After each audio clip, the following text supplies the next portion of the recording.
দীর্ঘদিন পর্যন্ত উগ্র হিন্দুবাদী সংগঠন ইসকন তারা সন্ত্রাসী কর্মকাণ্ড করে আসছে।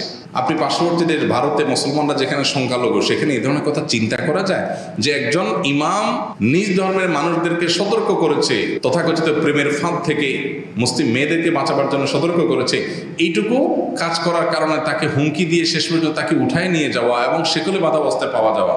2014 সালে তারা ঢাকার স্বামীবাগে তারাবির নামাজে বাধা দেওয়ার জন্য চেষ্টা করেছে এবং তাদের নামে এই অভিযোগটা বেশ জোরালোভাবে উঠেছে। এবং 2016 সালে সিলেটে কাজল শাহ মসজিদে জুমার নামাজ পড়ার সময় লাউড স্পিকারে গান বাজনা বাজায় তারা ডিস্টার্ব করেছে এবং সেই ঘটনায় যারা বিরোধিতা করতে গেছে তাদের উপরে তারা হামলা করেছে।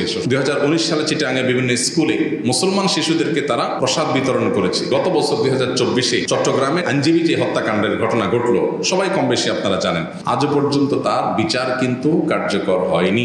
নির্বাচনকে ঘিরে দেশকে অস্থিতিশীল করার যে তাদের প্রক্রিয়া, এই প্রক্রিয়া বন্ধ করার জন্য এই ইসকনের সমস্ত কর্মকাণ্ড নিষিদ্ধ করা এটা সময়ের সবচেয়ে প্রয়োজনীয় দাবি। শুধুমাত্র মুসলিম ইমাম নিজ ধর্মের মানুষকে সতর্ক করার কারণে ইসকন থেকে সেই ইমামকে শেষ করে দেওয়ার হুমকি ও পরে গুম করা হয়েছে এবং গতকাল তাকে পঞ্চগড় বর্ডারে সেকলে বাঁধা অবস্থায় পাওয়া গেছে। বিষয়গুলোকে কিভাবে দেখছেন? খুবই দুর্ভাগ্যজনক একটা বাস্তবতা এবং আপনারা সবাই কম বেশি জানেন যে আমাদের দেশে আসলে দীর্ঘদিন পর্যন্ত উগ্র হিন্দুবাদী সংগঠন ইসকন তারা সন্ত্রাসী কর্মকাণ্ড করে আসছে। আমরা মনে করি তাদের যে আমলনামা আমাদের সামনে আছে, ইতিপূর্বের যে আমলনামা আছে, যেমন 2014 সালে তারা ঢাকার স্বামীবাগে তারাবির নামাজে বাধা দেওয়ার জন্য চেষ্টা করেছে এবং তাদের নামে এই অভিযোগটা বেশ জোরালোভাবে উঠেছে। এবং 2016 সালে সিলেটে কাজল শাহ মসজিদে জুমার নামাজ পড়ার সময় লাউড স্পিকারে গান বাজনা বাজায় তারা ডিস্টার্ব করেছে এবং সেই ঘটনায় যারা বিরোধিতা করতে গেছে তাদের উপরে তারা হামলা করেছে সশস্ত্র। আপনি পার্শ্ববর্তী দেশ ভারতে মুসলমানরা যেখানে সংখ্যালঘু সেখানে এই ধরনের কথা চিন্তা করা যায় যে একজন ইমাম নিজ ধর্মের মানুষদেরকে সতর্ক করেছে, তথাকথিত প্রেমের ফাঁদ থেকে মুসলিম মেয়েদেরকে বাঁচাবার জন্য সতর্ক করেছে, এইটুকু কাজ করার কারণে তাকে হুমকি দিয়ে শেষ পর্যন্ত তাকে উঠায় নিয়ে যাওয়া এবং সেকলে বাধা অবস্থায় পাওয়া যাওয়া। যারা হুমকি দিয়েছে, যাদের নামে যাদের তরফ থেকে হুমকি দেওয়ার চিঠিগুলো সোশ্যাল মিডিয়াতে এসেছে, গণমাধ্যমে উঠে এসেছে, তারা তাকে গুম করে এই জুলুম তার প্রতি করে থাকবে, সেটা খুব স্বাভাবিক। যদিও বিষয়টা তদন্ত করে প্রমাণিত হওয়ার পর আমরা আরো জোর গলায় বলতে পারবো, স্পষ্ট বলতে পারবো, কিন্তু এটা বোঝা যাচ্ছে দিনের আলোর মতো অভিযোগটা অন্তত তোলা খুব স্বাভাবিক। তো এরকম একটা ঘটনা অন্য কোনো দেশে সম্ভব না, এদেশে যতটা সম্ভব। দীর্ঘদিন পর্যন্ত হিন্দুত্ববাদকে এদেশে যেভাবে পেলে পুষে বড় করা হয়েছে এটা দুর্ভাগ্যজনক একটা পরিণতির দিকে আমাদেরকে নিয়ে যাচ্ছে। আমরা সাধারণ যে সমস্ত হিন্দু ভাই বোন আছে আমাদের সমাজে বসবাস করেন, যাদের সাথে আমাদের সামাজিক সহাবস্থান আছে, তারা তাদের ধর্ম পালন করছেন, তারা তাদের মতো করে বসবাস করছেন, আমাদের সাথে কোনো প্রকার তাদের আপনার খারাপ কোনো সম্পর্ক নেই। তাদের সাথে একজন মুসলমান হিসাবে আমাদের সামাজিক অবস্থানের ক্ষেত্রে কোনো প্রকার ত্রুটি থাকা উচিত না, ইসলাম আমাদেরকে সেটাই বলে। অতএব সেটা আপন জায়গায় ঠিক আছে, কিন্তু হিন্দুত্ববাদ প্রতিষ্ঠা করতে গিয়ে এই যে ইসকন এবং তাদের যে বিভিন্ন উস্কানি ইতিপূর্বে হয়েছে 14 সালে 16 সালে, এমনকি যে আপনার এই যে গত বছর 2024-এ চট্টগ্রামের যে আপনার কি বলে আইনজীবী যে হত্যাকাণ্ডের ঘটনা ঘটলো সবাই কম বেশি আপনারা জানেন। এই আইনজীবী হত্যাকাণ্ডের ঘটনায় তাদের অবস্থান, তাদের সম্পৃক্ততা দিনের আলোর মতো পরিষ্কার। সারা দেশে মুসলমানরা কিন্তু শান্ত ছিল, আমরা শান্ত থাকতে বলেছি, আইন হাতে ধরে নিতে নিষেধ করেছি, আজও পর্যন্ত তার বিচার কিন্তু কার্যকর হয়নি। শাস্তি কেউ পেয়েছে, এটা চূড়ান্ত হয়নি। তো এটা খুবই দুর্ভাগ্যজনক বাস্তবতা। 2019 সালে চিটাগাঙে বিভিন্ন স্কুলে মুসলমান শিশুদেরকে তারা প্রসাদ বিতরণ করেছে। এই বিষয়টি দিনের আলো মতো পরিষ্কার এবং বিভিন্ন নিউজে উঠে এসেছে এবং তাদেরকে হরে রাম হরে কৃষ্ণ জপতে বাধ্য করার বা তাদেরকে দিয়ে জপানোর এই অভিযোগও তাদের ব্যাপারে উঠেছে 2019 সালে। এরপরে আসুন উগ্র হিন্দুত্ববাদীদের যৌন আগ্রাসন, এটা তো এখন অহরহ। বইতে যে ঘটনা তোলপাড় হয়ে গেল, সে ছেলে এখন গ্রেপ্তার হয়েছে, যদিও তার নামে মামলা হয়েছে, সেখানে মামলার অভিযোগের মধ্যে স্পষ্ট লেখা আছে যে সে উগ্র হিন্দুত্ববাদী সংগঠন ইসকনের সাথে সম্পৃক্ত। তাহলে এখানে মুসলিম মেয়েদেরকে তথাকথিত প্রেমের ট্র্যাপে ফেলে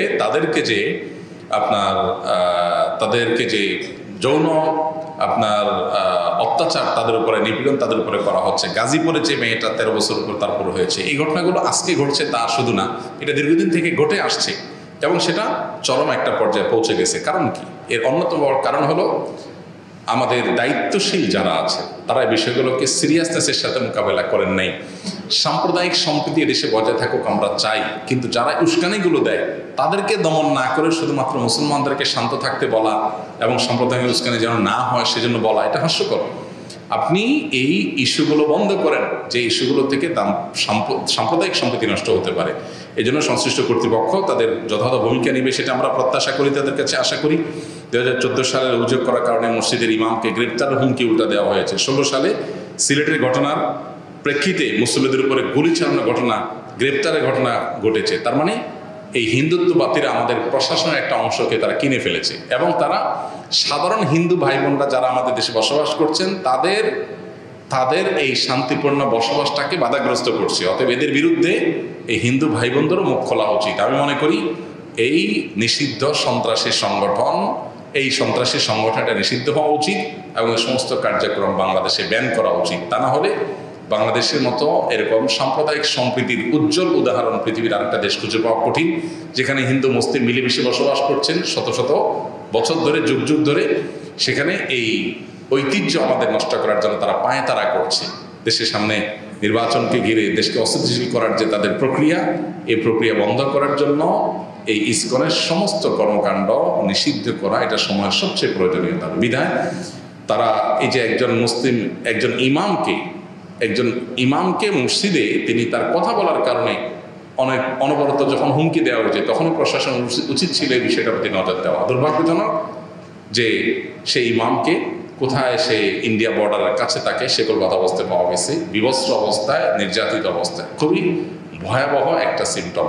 যদি এই সমস্ত ঘটনা পরিকল্পিতভাবে কেউ কোনো ফাঁদ তৈরি করে করছে কিনা, মুসলমানদেরকে অশান্ত করার জন্য করছে কিনা, সেটাও ভাববার মতো বিষয়। এই জন্য আমাদের খুবই সুচিন্তিত পদক্ষেপ নিতে হবে, বুঝে শুনে, জোশে জজবায় কোনো ভুল কাজ করা যাবে না। কিন্তু এই সন্ত্রাসী সংগঠন এবং তাদের কার্যক্রম এটা বন্ধ করার জন্য এই সমস্ত ইস্যুগুলো যথেষ্ট।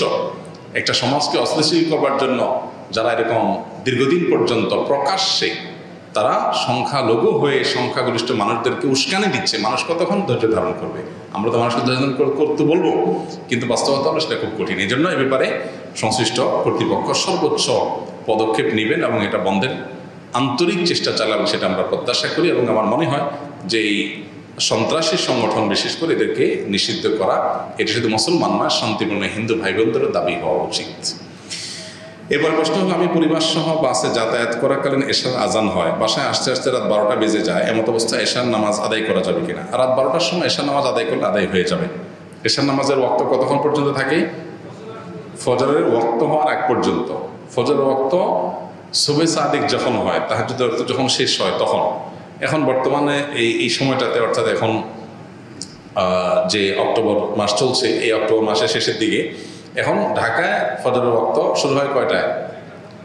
4:50 বা 4:30 পরে।